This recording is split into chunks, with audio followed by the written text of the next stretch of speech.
Hello guys, good morning, જય શ્રી કૃષ્ણ ને જય કેશવજી. હું આવી ગઈ છું તમારા જ માટે એક નવો બ્લોગ લઈને.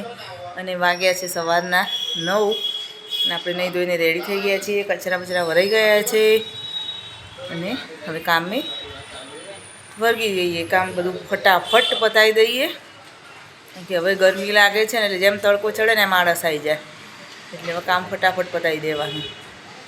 તો ચલો ગાઈઝ, તમને લોકોને પછી મળું છું. તો ગાઈઝ જો વર્કઆઉટ કરીને અમે લોકો નીકળી ગયા છીએ જીમથી. શું કે ભવ્ય? બસ ભાઈ શાંતિ. શું કે ભાઈ ગુરખા? ભાઈ હજી બાઇસેપ મારે છે બહુ તગડા, જોઈ શકો છો ભાઈ. એ કહેવા માંગે બધા તું? કંઈ નહીં, આજ બાઇસેપ માર્યા, થોડા થોડા દુખાવે પણ વાંધો નહીં. મજા આવી બાઇસેપ મારવામાં આજે? મજા તો આવી. ચલો જો ગાઈઝ અમે હવે જીમથી નીકળી ગયા છીએ, પછી મળીએ. જો ગાઈસ, અહીંયા પવિત્રાબેનનો શોખ આજે પૂરો થાય છે અને હેર કટિંગ કરવાનું ચાલુ કરી દીધું છે. અને આપણે બોલાવી દીધા છે અર્બન કેરમાંથી. ભાઈ આવી ગયા છે હેર કટિંગ કરવા માટે. એ બેનનો કેરનો શોખ હતો મારે હેર કટિંગ કરાવવા છે.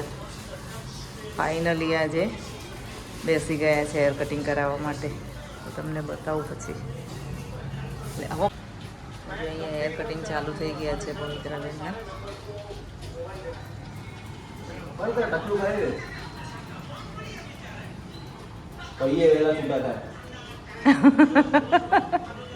હા, ટકું કરાવી દે. હવે પણ ટકાની ફેશન આવી જાય, કરાવી દે.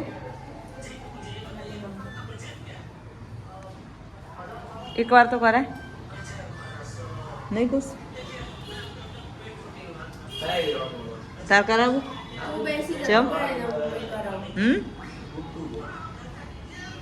એને કરાવ ને તને એમ કે ટકો કરાવી દે.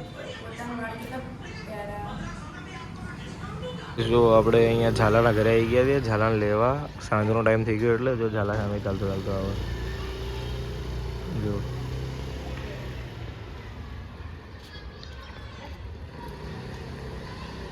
ઝાલા આવી રહ્યો હવે અહીંયા. ખુશ થઈ ગયો. व्लॉग चल रहा है क्या? Yes. Hi guys, welcome back.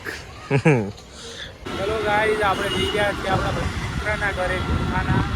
બહુ ટાઈમ થયો મળે ને. કાલ તો ગયા હતા આપણે ત્યાં.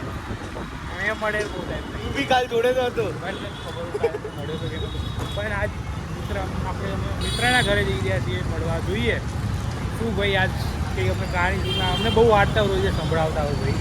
તો આજ જોઈએ અમને કઈ નવી વાર્તા સંભળાવે. હવે જોઈએ. ચલો ત્યાં જઈને મળાવીએ તમને એને. ચાલો. ચલો ગાઈસ, આની સાથે મારા બ્લોગને એન્ડ કરું છું. જો તમને મારો બ્લોગ જોવો ગમે તો લાઇક, શેર અને સબસ્ક્રાઈબ જરૂરથી કરજો. તો હવે કાલે મળીએ છીએ એક નવા બ્લોગ સાથે. તો ત્યાં સુધી બધાને બાય બાય, જય શ્રી કૃષ્ણ ને ગુડ નાઇટ.